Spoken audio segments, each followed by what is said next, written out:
Budget ప్రవేశపెట్టబోయే ముందు ప్రధాని మోదీ ఓ big hint ఇచ్చారు. మహాలక్ష్మిని ప్రార్థించి మహిళలకు గౌరవం దక్కాలంటూ వ్యాఖ్యానించడంపై ఇప్పుడు మహిళా లోకం బడ్జెట్ పై ఆశలు పెంచుకుంది.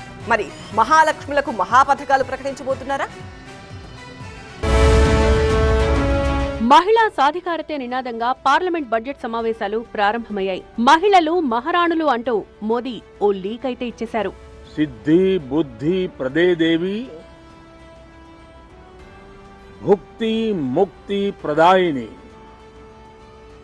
భుక్తి ముక్తి ప్రదాయిని, మంత్రమూర్తే సదాదేవి, మంత్రమూర్తే సదాదేవి, మహాలక్ష్మి నమోస్తుతే.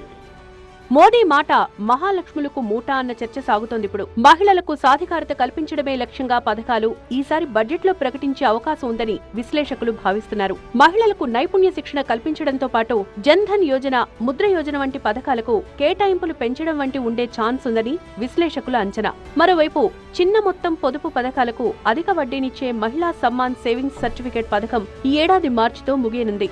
ఇప్పటికే దీనికి మంచి స్పందనొచ్చింది. వాస్తవానికి మహిళల్లో ఆర్థిక స్వేచ్ఛను ప్రోత్సహించేందుకు ఆజాదీ కా అమృత్ మహోత్సవం సందర్భంగా 2023-24 సంవత్సరంలో ఈ పథకాన్ని కేంద్రం తీసుకొచ్చింది. ఈ పథకం కింద 2 లక్షల వరకు పొదుపు చేసుకునే అవకాశం ఉంది. దీనిపై 7.5% వడ్డీని ప్రభుత్వం ఇస్తోంది. డిపాజిట్ దారులు అవసరమైనప్పుడు ఒకసారి కొంత మొత్తాన్ని విత్డ్రా చేసుకునే అవకాశం ఉంది. 2023 ఏప్రిల్ 1 నుంచి అందుబాటులోకి తీసుకొచ్చిన ఈ స్కీమ్ కింద తొలి 3 నెలల్లోనే 10.2 లక్షల ఖాతాలు తెరిచారు. మొత్తం 6,000 కోట్లు డిపాజిట్ చేసినట్లు అప్పట్లో అధికారులు చెప్పారు. అయితే ఈ స్కీమ్ గడువు మార్చి 31తో ముగిసిపోనుంది. పేద మహిళల్లో పొదుపును పెంచడంలో ఈ పథకం చాలా కీలక పాత్ర పోషించింది. కానీ ఈసారి దీనిని పొడిగించకపోవచ్చని నిపుణుల అభిప్రాయం. ఇందుకు కారణాలు లేకపోలేదు.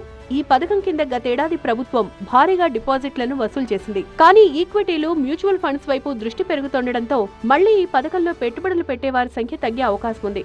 అందుకే కేంద్రం ఈ పథకంపై పునరాలోచనలో పడిందన్న చర్చ జరుగుతోంది.